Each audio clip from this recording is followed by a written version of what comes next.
Shalom. దేవుని పరిశుద్ధ నామానికి మహిమ ఘనత ప్రభావములు కలుగును గాక.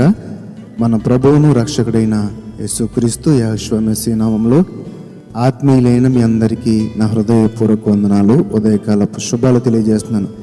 దేవాతి దేవుని మహాకృప, క్షేమము, సంతోషము, సమాధానము ఈ రోజంతా మనందరికీ తోడుగా ఉండి నడిపించునుగాక. ఆమేన్. అపోస్తలుడైన పౌలు హెబ్రీయులకు రాసిన పత్రిక 6వ అధ్యాయము 20వ వచనంలో ఈ విధంగా తెలియజేస్తున్నాడు. నిరంతరము మెల్కీసెదెకు క్రమము చొప్పున ప్రధాన యాజకుడైన యాష్వ అందులోనికి మనకంటే ముందుగా మన పక్షమున ప్రవేశించెను. నిరంతరము మెల్కీసెదెకు క్రమము చొప్పున ప్రధాన యాజకుడైన యాష్వ అందులోనికి మనకంటే ముందుగా మన పక్షమున ప్రవేశించెను. ఈ యొక్క మాటను మనం అర్థం చేసుకోవాలంటే అపోస్తలుడైన పౌలే హెబ్రీయులకు రాసిన పత్రిక 7వ అధ్యాయము 17వ వచనం కొన్ని వచనాలు మనము చదవవలసిందే. నేను చదువుతాను, జాగ్రత్తగా వినండి. ప్రభువైన యేసుక్రీస్తు యెహోషువ మెస్సీ ఎలాగైతే ఈ యొక్క ప్రధాన యాజకత్వానికి వచ్చాడో మనము ఈ యొక్క వచనాల ద్వారా గ్రహించవచ్చు. అపోస్తలుడైన పౌలు హెబ్రీయులకు రాసిన పత్రిక 7వ అధ్యాయం 17వ వచనం నుండి చదువుతున్నాను. ఏలయనగా నీవు నిరంతరము మెల్కీసెదెకు క్రమము చొప్పున యాజకుడివై ఉన్నావు అని ఆయన విషయమై సాక్ష్యము ఇవ్వబడెను. అది చదవండి. ఏమైందండి? ఇక్కడ సాక్ష్యం ఇవ్వబడింది. ఆయన గురించి. ఎవరి గురించి? యేసుక్రీస్తు యెహోషువ మెస్సీ గురించి.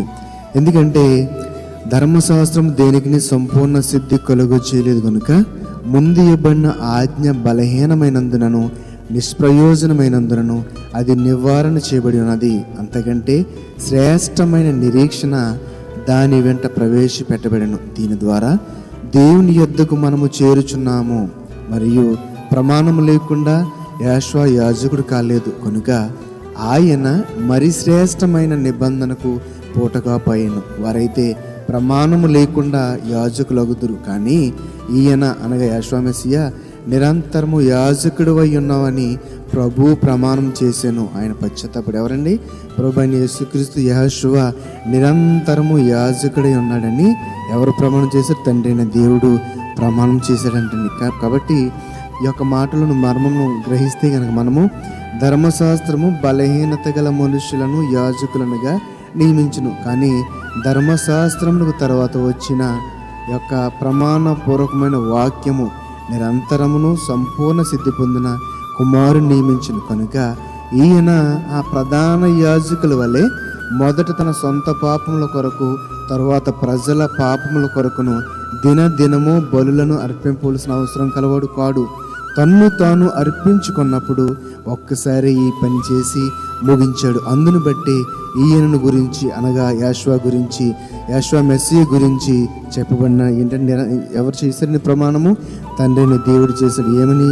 నీవు నిరంతరము యాజకుడివై ఉన్నావు అని ప్రభు ప్రమాణం చేశాను. కాబట్టి నా ప్రియమైన సహోదరి సహోదరుల ఈ యొక్క మాటలోని మర్మమును మనం ఆలోచన చేసినప్పుడు చూస్తే కనుక మొదటి వచనం చదువుతున్నాను. హెబ్రీ మనం మూల వచనం 6:20 నిరంతరము మెల్కీసెదెకు క్రమము చొప్పున ప్రధాన యాజకుడైన యాష్వ అందులోనికి మనకంటే ముందుగా మన పక్షమున. ఎవరి పక్షమున వెళ్ళాడండి? యాష్వ మన పక్షమున వెళ్ళాడు. ఎందుకంటే మనందరి కొరకు ఒక్కసారి తన్ను తాను అర్పించుకొని సజీవ బలియాగమై మనలందరి నుండి ఆ పాపపు దుర్మార్గం నుండి యొక్క దుష్టత్వం నుండి బానిసత్వం నుండి విడుదల కలిగించి మనందరినీ ఆ పరలోక రాజ్యానికి అర్హులుగా చేశాడు. కాబట్టి ఆయన చేసిన అర్పణకు ఎవరు సాక్ష్యం అండి? తండ్రి అయిన దేవుడు.